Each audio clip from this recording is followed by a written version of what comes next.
এবার হুজুর আল্লাহর দরবারে কান্দে, যত গুনাহ করিয়াছি আল্লাহ গোপনে, যত গুনাহ করিয়াছি আল্লাহ গোপনে, মাফ করিয়া দাও গো আল্লাহ নিজ গুণে, মাফ করিয়া দাও গো আল্লাহ নিজ গুণে। মাফ যদি না করি আল্লাহ আমারে, বলো আমি যাব মাওলা কার দ্বারে, বলো আমি যাব মাওলা কার দ্বারে, সকলেরই দরজা হইতে ফিরিয়া তোমারি দরজায় আসি গড়িয়া, তোমারি দরজায় আসি গড়িয়া, তওবা করে আবার তওবা ভাঙ্গিলাম, তওবা করে আবার তওবা ভাঙ্গিলাম, আজকের দিনে আটি তওবা করিলাম, আজকের দিনে আটি তওবা করিলাম। গুনার বোঝা মাথা লইয়া আল্লাহ ঘুরতেছি, ক্ষমা কর ও গো মাওলা এলাহি, সাদা কাপড় আমার আপন যেদিন লেগে যায়,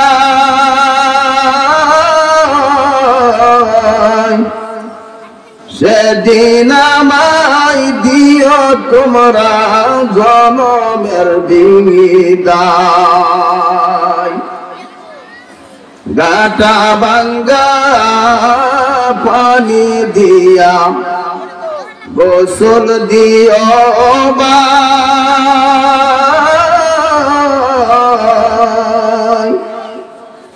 ভাই বেরাদর আপন বলতে কেহ তোমার নাই।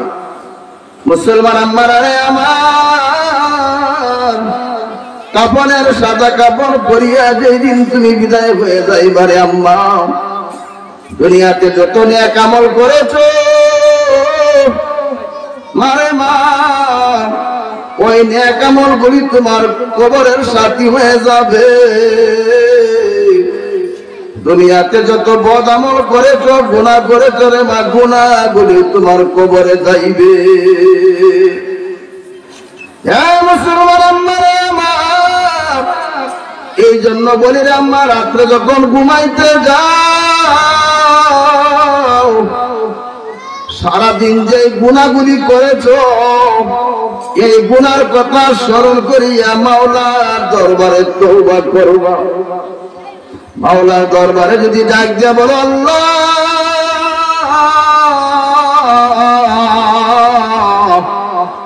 জীবনে যত গুনাহ করেছি, যত অন্যায় করেছি আল্লাহ, এই যে রাত্র গভীর হইতেছে, যদি দুনিয়া থেকে বিদায় হয়ে যায়, কালকে সকালে আমার জানাজার নামাজ শুরু হয়ে যাবে আল্লাহ। জীবনে যত গুনাহ করেছি সকল গুনাহ থেকে আল্লাহ তোমার দরবারে মাপ চাই, জাহান্নামের আগুন সইতে পারবো না, জাহান্নামের আগুন আল্লাহ সইতে পারবো না।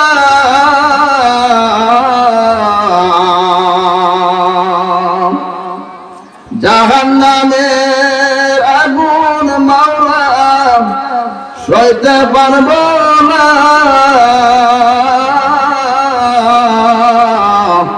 দুনিয়াতে নেও কান্দাইয়া আল্লাহ আখেরে কান্দাইও না, দুনিয়াতে নেও কান্দাইয়া আল্লাহ আখেরে কান্দাইও না। আল্লাহ যেদিন হবে না কাজী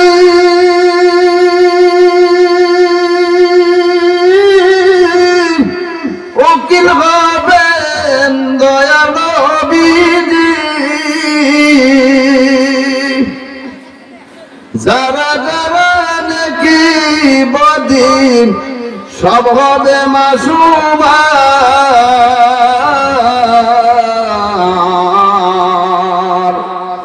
লা ইলাহা ইল্লাল্লাহ পরওয়ারদিগার। মুসলমান আমারে আমার জীবনের গুনাহ নিয়ে যখন তুমি তওবা করিয়া চোখ থেকে এক ফোঁটা পানি ছাড়ো, আল্লাহর নবী মায়ার নবীজি তোমারে সুসংবাদ জানায়া দেন, এই তোমার তওবার চোখের পানি দিয়া মাওলা জাহান্নামের আগুন নিভাইয়া দিবে।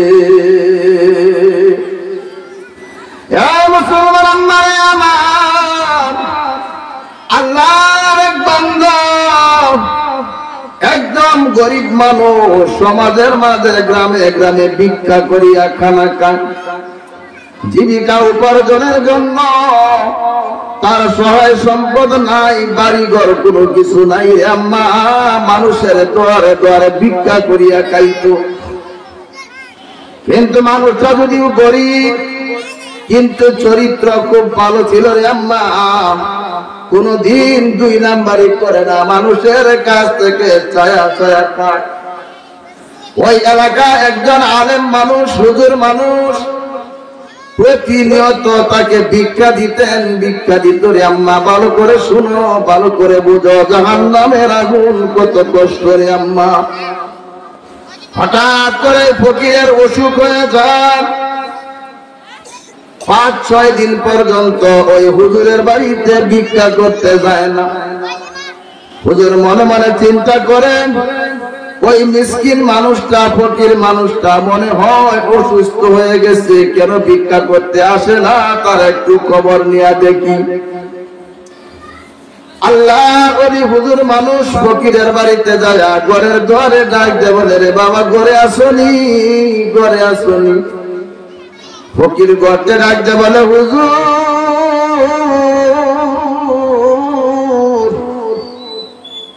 আমি বিছনা থেকে উঠতে পারি না, আজ কয়েকদিন যাবত আমি অসুস্থ হয়ে পড়ে আছি। হুজুর ডাকতে বলে, রে বাবা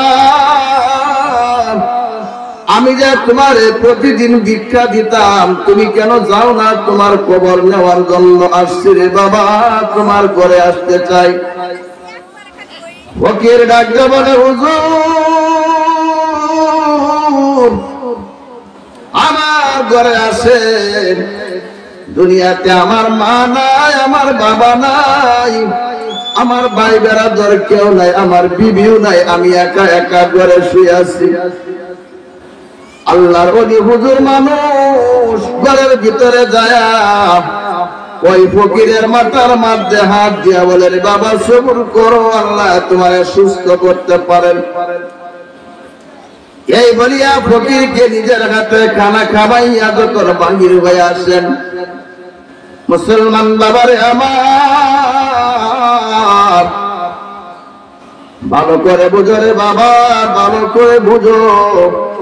আশরাফ আলী থানভী রাহমাতুল্লাহি আলাইহি ঘটনা লেখেন, হুজুর যখন ঘর থেকে বাহির হইতে চান, ওই ফকির ডাকতে বলে, হুজুর দুনিয়াতে আমার আপন বলতে কেউ নাই, আমি যদি মারা যাই একটা ওয়াদা করেন, আপনি নিজের হাতে আমার কাফন দাফন করিয়া, আপনি নিজে আমার জানাজা পড়িয়া গো হুজুর, আমার লাশটা আপনি নিজের হাতে কবরে নামাইয়া দিবেন। আমার আম্মারা আমার ভালো করে শুনো, আল্লাহর কি কুদরত। হুজুর বাড়িতে চলে আসছে, রাতের বেলা ফকির মারা যায়, সকাল বেলা আল্লাহর বান্দা ওই হুজুর ফকিরের বাড়িতে গেছে রে মা, ফকিরকে যায় কাফন করানোর, গোসল করানোর ব্যবস্থা করে। মুসলমান মারে আমার, আর মরণের কতদিন বাকি রে মা কেউ জানে না, আমার মরণের কতদিন বাকি আমি জানিলাম না গো আল্লাহ, মরণের কতদিন বাকি, আমার মরণের কতদিন বাকি আমি জানিলাম না গো আল্লাহ, মরণের কতদিন বাকি। আজরাইল আসিয়া যেদিন হস্তে দিবে ধরি, ওমা আজরাইল আসিয়া যেদিন হস্তে দিবে ধরি, তখন আমার মনা বাই করবে লুকালুকি আমি জানিলাম না গো আল্লাহ, মরণের কতদিন বাকি আল্লাহ জানিলাম না গো, আমার মরণের কতদিন বাকি। হায়াত হইল হাতে মাগো, মত হইল পায়, হায়াত হইল হাতে মাগো, মত হইল পায়, যেই জায়গা যার মরণ লেখা সেই জায়গা সে মরে আমি জানিলাম না গো আল্লাহ, মরণের কতদিন বাকি। আমি কাসেম বদে কই মনেতে ভাবিয়া, কি অবস্থা করে আল্লাহ কবরেতে নিয়া আমি জানিলাম না গো আল্লাহ, মরণের কতদিন বাকি। মুসলমান আমারে আমার, যার যেখানে মরণ লেখা সেখানে সে মরে। ফকির ডাকতে বলে, হুজুর যদি আমি মারা যাই, আপনি নিজের হাতে আমার লাশটা ধোইবেন, নিজের হাতে কাফন চড়াইবেন, আপনি নিজে জানাজা পড়িয়া আপনি নিজের হাতে আমার লাশটা কবরে নামাইবেন। হুজুর বলেন, যা বাবা আমি মানিয়ে নিলাম, যদি আমি বাঁচিয়া থাকি এমন হইতে পারে রে বাবা, তুমি অসুস্থ মানুষ ভালো হয়ে যাইবা, আমি ভালো মানুষ দুনিয়া থেকে বিদায় হয়ে যাইব, কিন্তু রে বাবা যদি আমি বাঁচিয়া থাকি, শুনো তোমার কাফন দাফন কবরের মাটি দেওয়া সব আমি নিজের হাতে করব।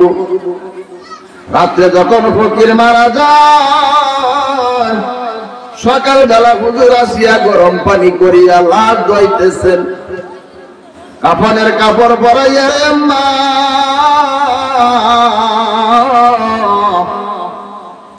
খাটকির মাঝে শোয়া হুজুর নিজের জানাজার ইমামতি করিয়া জানাজার নামাজ পড়ায় আম্মা নিজের হাতে লাশটা কবরে নামায়। লাশ যখন মাটি দেওয়া শেষ হয়ে যায়, প্রতিবেশী আসবে মাগো দেখতে তোমার লাশ, আর কয়জনে কাঁদে মাগো তোমার জারের বাস। মুসলমান আমারে আমার বাঁশের কাটকি দিয়ে যখন মাটি দেওয়ার কাজ শেষ হয়ে যায় রে আম্মা, হুজুর যখন কবর থেকে উঠিয়া যায় হঠাৎ তাকায় দেখেন হুজুরের পকেটে একটা কাগজ ছিল, কাগজটা পকেটে নাই।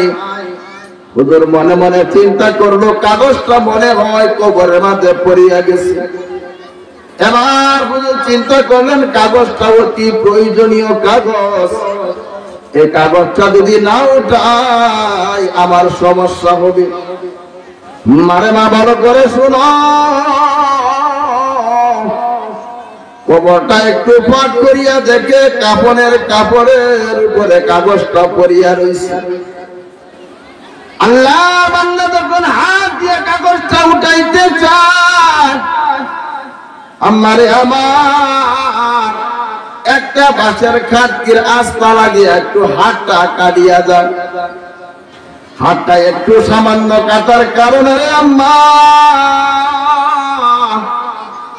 হুজুর এত জোরে চিৎকার দিল মনে হয় পূর্ণ হাত কাটিয়া পড়িয়া গেছে। মানুষ জিজ্ঞাসা করে হুজুর সামান্য একটু কাটিয়া গেছে, এর জন্য এত কান্নাকাটি করেন কারণ কি? হুজুর ডাকতে বলে রে বাবারা শোনো, আমার এই হাতের ব্যথা যদি ওই বাগদাদ নগরের মানুষকে বন্টন করে দেওয়া হইতো, সকল মানুষগুলি কান্না বেশি উঠতো রে বাবা। অনেক ওষুধ মেডিসিন দিল, মলম দিল, কিন্তু হাতের ব্যথা ভালো হয় না, দিন দিন ব্যথা বাড়তেছে। এবার আল্লাহর বান্দা আব্দুল আজিজ মুহাদ্দিস দেহলভী রাহমাতুল্লাহি আলাইহি বিশ্ববিখ্যাত আল্লাহ একজন ওলির কাছে যায় হাজির হয়। যা বলে হুজুর এই সামান্য হাতটা কাটার কারণে কত ওষুধ কত মেডিসিন ব্যবহার করলাম, ভালো হয় না, ব্যথা কমে না। আল্লাহর ওলি মুহাদ্দিস দেহলভী রাহমাতুল্লাহি আলাইহি ধ্যান মগ্ন অবস্থা তাকিয়া বলে রে বাবা, তোমার জীবনে এই হাত আর তোমার ভালো হবে না। এবার হুজুর বলেন কেন কেন? হ্যাঁ বাবা, তুমি যে কবরের মাঝে হাত ঢুকাইছিল, লাশটা মাটি দেওয়ার সাথে সাথে এই ফকিরের জীবনের কোন একটা গুনার কারণে তার কবরের মধ্যে জাহান্নামের আগুন প্রবেশ করেছে, ঢুকছে। আর এই জাহান্নামের আগুন একবার যদি মানুষের শরীরে কোথাও লাগিয়া যায়, সারা শরীর তো পুড়িয়া যায়, বান্দার কলিজা পর্যন্ত পুড়িয়া যায়। এই কথা শুনিয়া হুজুর বলেন আল্লাহ, মনে হয় আমি আর জীবনে বাঁচবো না, ভালো হব না। হুজুর বলেন যে বাবা, এই জাহান্নামের আগুন যে তার কবরে ঢুকছে, এই বাঁশের কাটকির মাঝে আগুনের একটু তাপ লাগছে, আর এই আগুনের কাটকির তাপটা তোমার হাতে লাগছে রে বাবা, এই জন্য ব্যথা কমে না। এবার হুজুর আল্লাহর দরবারে কান্দে, যত গুনাহ করিয়াছি আল্লাহ গোপনে, যত গুনাহ করিয়াছি আল্লাহ গোপনে, মাফ করিয়া দাও গো আল্লাহ নিজ গুণে, মাফ করিয়া দাও গো আল্লাহ নিজ গুণে। মাফ যদি না করি আমারে বলো আমি যাব মাওলা তার দ্বারে, বলো আমি যাব মাওলা তার দ্বারে। সকলেরই দরজা হইতে ফিরিয়া তোমারি দরজায় আসি গড়িয়া, তোমারি দরজায় আসি গড়িয়া তওবা করে আবার তওবা ভাঙ্গিলাম তওবা করে আবার তওবা ভাঙ্গিলাম।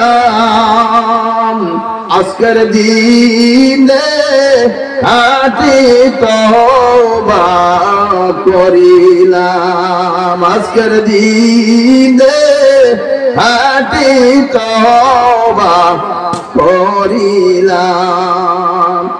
গুনার বোঝা মাথা লইয়া আল্লাহ ঘুরতেছি, ক্ষমা কর ও গো মাওলা এলাহি। এ মুসলমান আমার, এমন ভাবে যখন আল্লাহর বান্দা কান্দে আর চোখ থেকে যখন পানি বাহির করে আম্মা মুহাদ্দিসে দেওবন্দি রাহমাতুল্লাহি আলাইহি বান্দার চোখের একটু পানি নিয়ে বান্দার হাতের মধ্যে মুছিয়া দেয়। যেই মাত্র চোখের পানি হাতে লাগায় সাথে সাথে বান্দার হাত গুলো ভালো হয়ে যায়। আমাদের আমার পিছনে জায়গা হইতেছে একটু যদি দাঁড়াতে সামনে পাইতেন। আল্লাহ রাসূল ফরমান যদি মাহফিলে বসে একটা সুরমার কালি পরিমাণ জায়গা সামনে দিকে আনবেন, আল্লাহ রাসূল ফরমান জান্নাতের দিকে বেহেশতের দিকে 500 বছরের রাস্তা আগায় যায়। না গরমে একটু কষ্ট করে সামনের দিকে আসেন, আর একটু সামনের দিকে আসেন, আধা দেখার জায়গা যদি সকলে যে ইনশাআল্লাহ পিছনে অনেক জায়গা হবে। এর সামনে পিছনে অনেক আছেন না, আর একটু কষ্ট করেন। মুসলমান আল্লাহ নবী মায়ার নবী ফরমান বান্দা যখন গুনাহ করে আর চোখ থেকে যখন পানি ছাড়ে আমার আল্লাহ গুনার দিকে তাকায় না, বান্দার চোখের পানির দিকে তাকায়া বান্দারে মাফ করিয়া দেয়। এই মা ভালো করে শুনো, আল্লাহ তোমার যে কয়েকদিন হায়াত দিয়েছে মা, তোমার কত দাম রে মা, তোমার নিজের দাম তুমি নিজে বুঝো না। আল্লাহর নবী মায়ার নবী তোমাদেরকে উদ্দেশ্য করে বলেন, এ আমার উম্মতের দল, কন্যা সন্তানের বাবারে কন্যা সন্তানের মারে কোনদিন গালি দিও না। নবী কথা বলেন না যে ছেলে সন্তানের মা হইলে তারে গালি দিও না, কারণ এটা কামাই সুর। মারে মা ভালো করে শুনো, আল্লাহর নবী দয়ার নবী ফরমান যে মহিলাটা সর্বপ্রথম কন্যা সন্তান জন্ম দিল, যেই মা তার পেট থেকে প্রথম সন্তান কন্যা সন্তান মেয়ে সন্তান প্রসব করলো, আল্লাহর নবী ফরমান এই ঘরের মাঝে আমার আল্লাহ রহমতের দরজা খুলিয়া দিছে। মেয়ের মা যারা আছেন আপনাদের ভাগ্য অনেক ভালো। এই মুসলমান আল্লাহ নবী দয়ার নবী ফরমান, যে মহিলার একটা কন্যা সন্তান হইল আমার আল্লাহ ওই মহিলার জন্য জান্নাতে একটা ঘর বানাইল। যে মহিলার দুইটা কন্যা সন্তান হইল ওই মহিলা দুইটা জান্নাতের মালিক হয়ে গেল। যে মহিলার তিনটা কন্যা সন্তান হইল রে আম্মা, দয়ার নবী ফরমান তোমার জন্য আল্লাহর তিনটা জান্নাত তোমার জন্য বাজেট হয়ে আছে রে আম্মা। আল্লাহ নবী দয়ার নবী মায়ার নবী সবচেয়ে মুহাব্বতের মেয়ে হযরত খাতুনে জান্নাত ফাতেমা রাদিয়াল্লাহু তাআলা আনহা, আল্লাহর নবী মায়ার নবীজি উম্মতদেরকে জানায়া দেন, সাবধান কন্যা সন্তানের বাবারে গালি দিও না, কারণ আমি বিশ্ব নবী কন্যা সন্তানের বাবা। ও মা, আল্লাহ নবী দয়ার নবী ফরমান দুনিয়াতে যেই মহিলা বাচ্চা পেটে রাখবে আম্মা, এমন কিছু আমল তোমরা জীবনে করতে পারো যেগুলি পুরুষে কোনদিন করতে পারবে না। যদি তুমি 5টা সন্তানের মা হয়ে থাকো, ও মা কত কষ্ট করছো রে আম্মা। আল্লাহর নবী দয়ার নবী ফরমান যে মহিলা বাচ্চা পেটে রাখার কারণে রাত্রের বেলা পেটে ভর্তি খিদা নিয়ে খাইতে বসছে, ও মা খিদার কারণে খাইতে বসছো, স্বামী স্ত্রী একসাথে খাইতেছো, খানা শুরু করবা মাত্র ওই সময় তোমার পেটের বাচ্চা তোমার কলিজার মধ্যে লাথি মারছে রে মা, খালিরা জায়গা রাখিয়া সোজা হয়ে দাঁড়ায় রইছো, কান্নার কোনো কারণ নাই। এরপরে আম্মা তোমার চোখ থেকে টল টল করে পানির ফোঁটাগুলি পড়তেছে।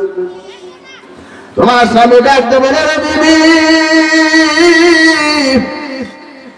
এত খিদা লাগছে রে বিবি, খাইতে বসছো এখন কেন খাও না, কেন সুদা হয়ে দাঁড়ায় আসো? বিবি শুধু কান্দে আর কবি স্বামী গো, শরীরটা খিদার কারণে দুর্বল হয়ে গেছে রে স্বামী। যখন আমি প্লেটটা হাতে নিছি এখন মাত্র খানাটা মুখে দিব, আমার পেটের বাচ্চা আমার কলিজার মাঝে লাথি মারছে রে স্বামী, সহ্য করতে পারি না, দাঁড়ায় গেছি। ও স্বামী শুনো, মনে হয় আমি আর বেশি দিন দুনিয়াতে বাঁচবো না রে স্বামী। বাচ্চা যখন প্রসব হয় মনে হয় আমি বাঁচবো না, যদি আমি মারা যাই রে স্বামী, দুইটা পাও ধরে বলি আমার উপরে কোনো দাবি রাখিও না রে স্বামী।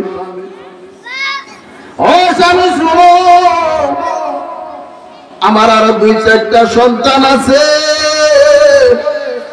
আমি যদি মারা যাই সন্তানগুলি তুমি যত্ন করিও, সন্তানগুলির তুমি এতিম বলে কষ্ট দিও না।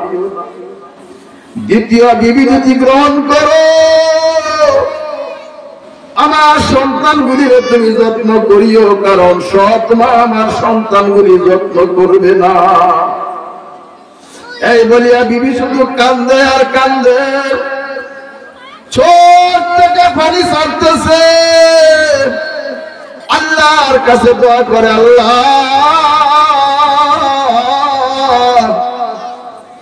আমার যত কষ্ট হয় সহ্য করব, আল্লাহ আমার পেটের সন্তান রে আল্লাহ তুমি সুস্থ রাখিও, কষ্ট দিও না। বিদেশে বিমলে যদি কারো সন্তান মারা যায়, পশু পাখি জানার আগে জানে তাহার মা। মুসলমান আমারে আমার, আল্লাহ তাআলা ডাকতে বলে ও ফেরেশতা যাও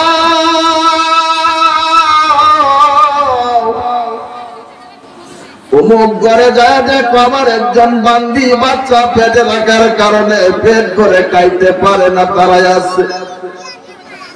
ও ফেরেশতা শুনো,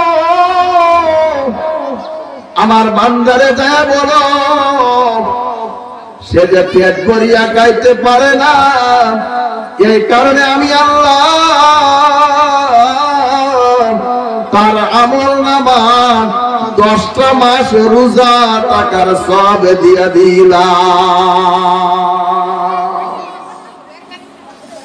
এই মুসলমান আমারে আমার, যদি তুমি 5 জন সন্তানের মা হয়ে থাকো আম্মা, 50 মাস রোজা টাকার সওয়াব আল্লাহ তোমার আমলনামা দিয়া দিছে। আর তুমি যে রাত্রের বেলা ঘুমাইতে পারো না, বাচ্চা পেটের মধ্যে লড়াচড়া করে, কলিজার মাঝে মালা ফুল মারে রে আম্মা, সহ্য করতে পারো না। পৌষ মাসা শীতের দিনের মা কোন লেপকেতা শরীরে নাই, খালি গায়ে তুমি দাঁড়ায় রইছ। আমার নবী আল্লাহ নবীজি ডাক দিয়া বলে রে ফেরেশতা যাও আমার এই মহিলা বান্দাটাকে যা বলো সারা রাত্রে দাঁড়ায়া দাঁড়ায়া নফল নামাজ পড়ার সওয়াব আমি তার আমলনামা দিয়া দিলাম। এই জন্য রাসূল বলেন সাবধান, কন্যা সন্তানের মারে গালি দিও না, কন্যা সন্তানের বাবারে গালি দিও না। মুসলমান আমারে আমার, এরপরে বাচ্চা যখন প্রসব হয়, পুরুষেরা যুদ্ধের ময়দানে যায় রে মা, ধর্মের জন্য যুদ্ধ করে, উহুদের যুদ্ধ করে, বদরের যুদ্ধ করছে রে মা। সাহাবীরা একটা বলেন ইয়া রাসূলুল্লাহ নবী গো, পুরুষেরা যুদ্ধের ময়দানে যা সব কামাই করে, কিন্তু আমরা তো যুদ্ধের ময়দানে যাইতে পারি না, আমরা মহিলা মানুষ, আমরা যুদ্ধের সমান সব কেমনে পায়াম? ওরে আম্মা ভালো করে শোনো, নবীজি ফরমান যখন তোমার বাচ্চা প্রসব করে, কত মায়েরা এই সময় দুনিয়া থেকে বিদায় হয়ে যায়। যে মা বাচ্চা প্রসবের সময় দুনিয়া থেকে বিদায় হয়ে যায়, আমার নবী ফরমান ওই মায়ের জন্য আল্লাহর জান্নাত ওয়াজিব হয়ে যায়।